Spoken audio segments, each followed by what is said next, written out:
Hello and welcome viewers. This is our special edition coming to you in connection with the celebration of Ethiopian Christmas holiday. I'm now at Ethiopian Orthodox Church Patriarchate compound with Father Dr. MEBRATU KIROS, an Orthodox Christian priest. He's said to tell us why the Ethiopian Orthodox Church faithful celebrate the Ganna festivity. Thank you, Father Dr. MEBRATU KIROS. First, tell us why Ethiopians celebrate the Holy Christmas festival or Ganna. So let me begin by just defining these two words. This celebration is known as Ganna traditionally. It's derived from the Greek word gena. In Greek language, Christou gena means the birth of Christ. So Ethiopians call it Ganna, and it's the nativity of our Lord Jesus Christ. We commemorate basically the birth of the Savior of the world. Even the word Christmas is the combination of two words, Christ and Mass. Mass in the Coptic language again means birth. So in this feast, basically, we commemorate the incarnation of the Son of God. One of the three divine persons assumed our human nature, the second person of the Holy Trinity, and became man. So it's the mystery of our salvation. Just to quote the writer of the epistle to the Hebrew, to St. Paul to his disciple, Timothy, in his first epistle, chapter 3, verse 16, the apostle says, "Great is the mystery of godliness. God was manifest in flesh." So the manifestation or revelation of the Son of God in flesh is a great mystery. It's the mystery of our salvation. The Son of God made the human nature his own. He assumed our flesh. He assumed the human nature. So it's the mystery of our salvation. That's why we celebrate it. Due to the revelation of the Son of God, the whole of creation rejoiced. So we joyfully celebrate this feast. The angels sang at Bethlehem with shepherds. The shepherds were people among the low class. So the angels praised God. They say, "Glory be to God in the highest, and peace and goodwill for human beings on earth." So we rejoice during the celebration of the nativity of our Lord. And one final aspect is like the tradition in the other Orthodox churches. In the Ethiopian Orthodox Church, this feast is celebrated as if the birth of our Lord Jesus Christ happens today. We say Yom Fesa Kone Bente Lidatu LeKristos. Due to the birth of Christ, we are rejoicing. There is joy due to his birth. So it's a very significant celebration of the church. The Ethiopian Orthodox Church celebrates the birth or nativity of the Son of God with utmost spiritual practices. As I said, in the celebration of Mahalet, which is the divine office of the Ethiopian Orthodox Church, the church keeps the whole night vigil, and every member of the Ethiopian Orthodox Church is supposed to celebrate this feast, just attending this spiritual celebration, Mahalet, and also Qaddase, which is the divine liturgy or Eucharistic liturgy. But also there are some traditional way of celebration, especially in rural areas. As you mentioned, people have what they call Yeganna Chwata. As I said, this Ganna is derived from the Greek word gena, Christou gena. It's a corrupt form of the Greek word gena, which means birth. So to me, when people just play the Ganna game or a Ganna Chwata, they help us commemorate the shepherds who were tending their flock in the field. Saint Luke, while just narrating the birth of Christ, he tells us in the second chapter that there were shepherds looking over their flock during night. and the glory of God shone around them. The connection between the spiritual ritualistic ceremonies during this Christmas and the traditional outdoor games like Yagenna Chwata, how do you describe that? We just can assume that the shepherds were playing games. So to commemorate the play of the shepherds, Ethiopian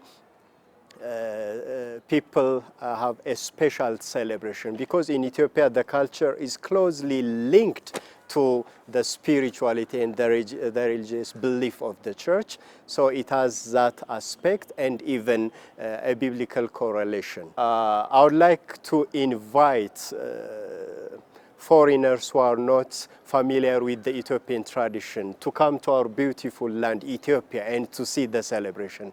Let them come to Lalibela and see how Ethiopians wonderfully celebrate the birth of Christ in Lalibela.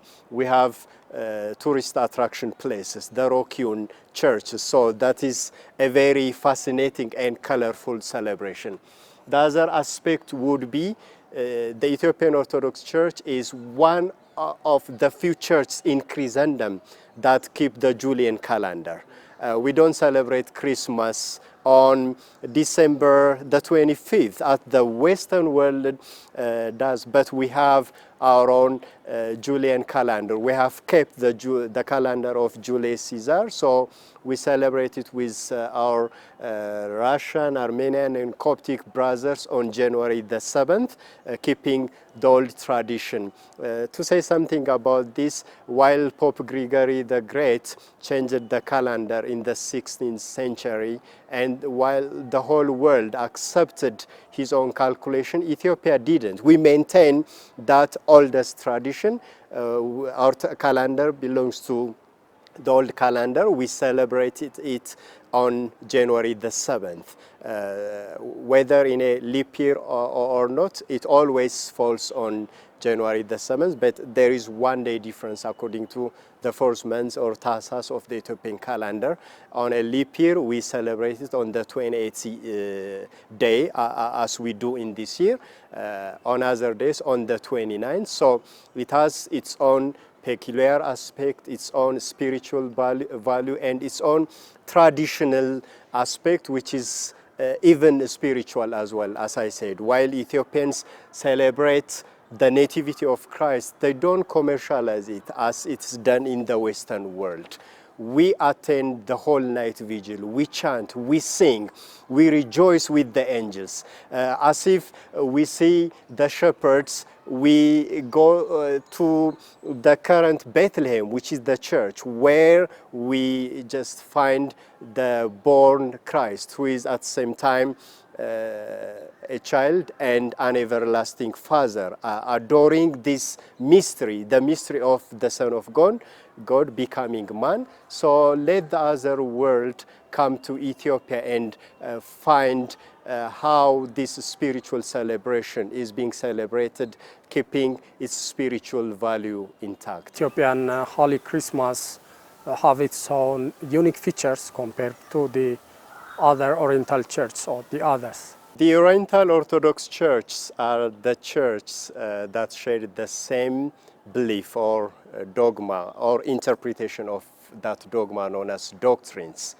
The Eritrean Orthodox Church, the Coptic Orthodox Church, the Syrian Orthodox Church, the National Church in Armenia, and also the Syriac Orthodox Church in India.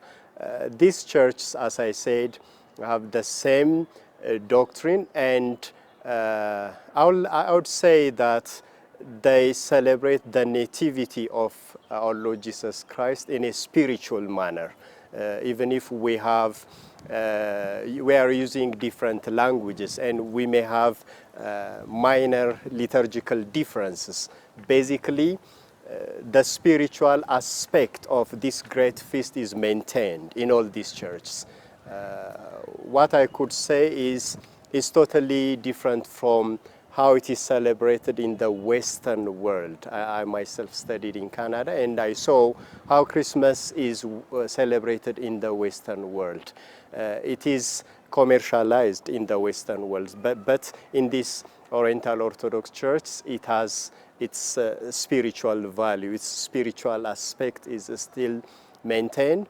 One special peculiarity would be the Ethiopian Orthodox Church holds vigil the whole night. Christ, as we read in the Gospel of Luke chapter 2, was born at night. So the whole night our professional clergy hold vigil, which is known as mahalet or cantillation. The whole night we chant, we sing. There is celebration of the divine liturgy. This is the same as in the other Orthodox churches. Thank you. And my next question is related to the fast of the prophets or the Ganna Tzom. What the meaning of this fast, and why do Ethiopian Christians take part in this long fasting season? As we read in the Old Testament part, the prophets prophesied about the coming of the Son of God. For instance, Isaiah, one of the greatest prophets, directly prophesied about the birth of the Son of God from the Virgin Saint Mary. So that prophecy was fulfilled, and they were waiting for the coming of the Messiah. So in order to commemorate these prophets and their prophecy, we call it even the fast of the advent of the Son of God. They had this significance, prophesying about the coming of the Son of God, and this prophecy was fulfilled by the coming of the Messiah. The Ethiopian Orthodox Church, like the Coptic Orthodox Church, which was its mother church, fasts for about 43 days to commemorate the prophecies of the prophets and to highlight that their prophecies were fulfilled in the coming of the Messiah. We fast for about 40 days, and then we welcome the birth of the Son of God with this spiritual preparation. So it has a biblical mandate. As far as the birth of Jesus Christ is concerned, the men of wisdom or the Magi are mentioned. Who are they, and what do their gifts represent? Oh, great question. King David prophesied about these kings known as the Magi. They came from the eastern side of Jerusalem. They were kings from different parts. There is a tradition which says traditionally it's believed that one of the Magi was an Ethiopian. Biblically, we know that the biblical Ethiopia is much larger than the current Ethiopia. Now, Ethiopia's geographical location, the current one, is very specific compared to the biblical land. So there is such tradition, but in order to the fulfillment of the prophecy by King David, since that prophecy must be fulfilled, these kings came to Christ, who is the King of all kings, and they gave him their homages. As we read in Gospel of Matthew chapter 2 verse 16, they gave him gold, incense, and myrrh. According to the interpretation of Ethiopian scholars, the gold symbolizes the kingship of our Lord Jesus Christ, who is a king. His name, Yeshua Messiah, is translated as Jesus the Christ. So their gift of gold symbolizes his kingship. They also gave him incense that represents his priesthood. He is the high priest who entered the heavenly tabernacle by his own blood, which is completely different from the service of the Jewish high priests. So incense to represent his kingship. And finally, they gave him myrrh, which represents his vicarious suffering and death. Voluntarily, he died for us, taking our death to be a ransom for us and to give us salvation. Aside this, as the birth of the Lord Jesus Christ was heralded or declared by the angels to the shepherds, who belonged to the lowly class. It had to be also testified by the kings who belonged to the higher class.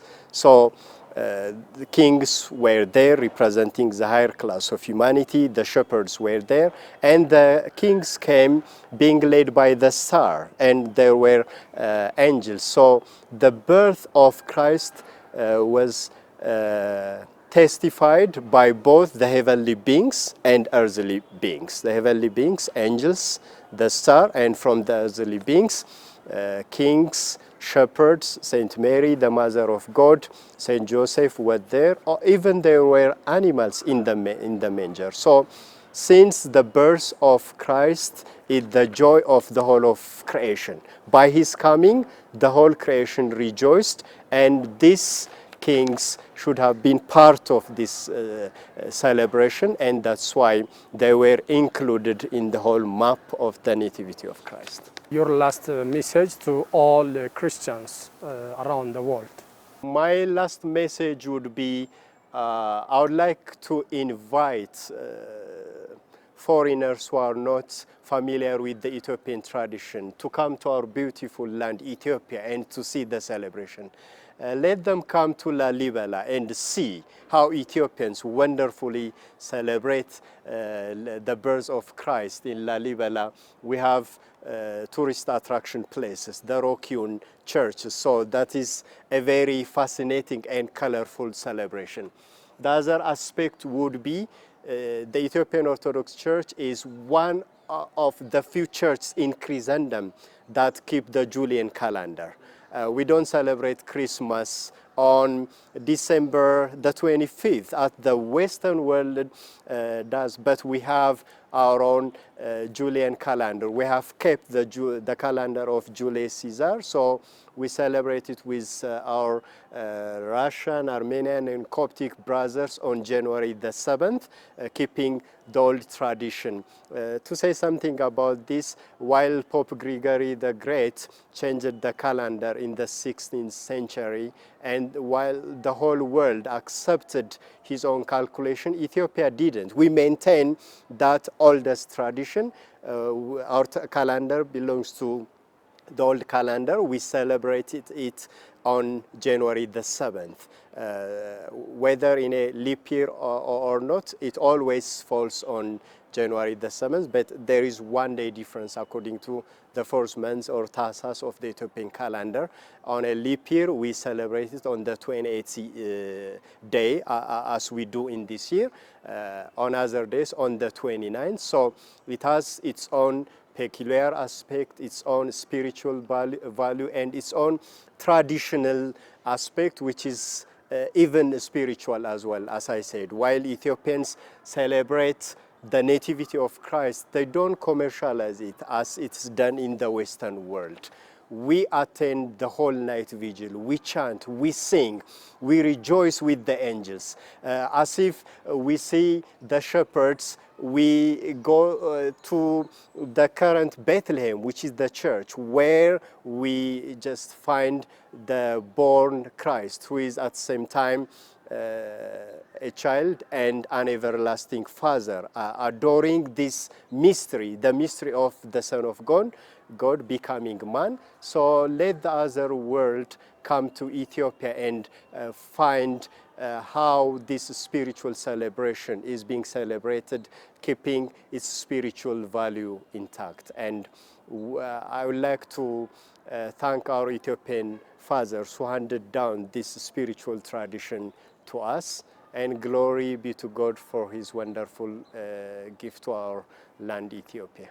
Once again, thank you very much, Father, for being with us. Viewers, this has been all what we have about our special edition in connection with Ethiopian Christmas holiday. Thank you for watching Addis Media Network. Have a nice time. Happy Christmas.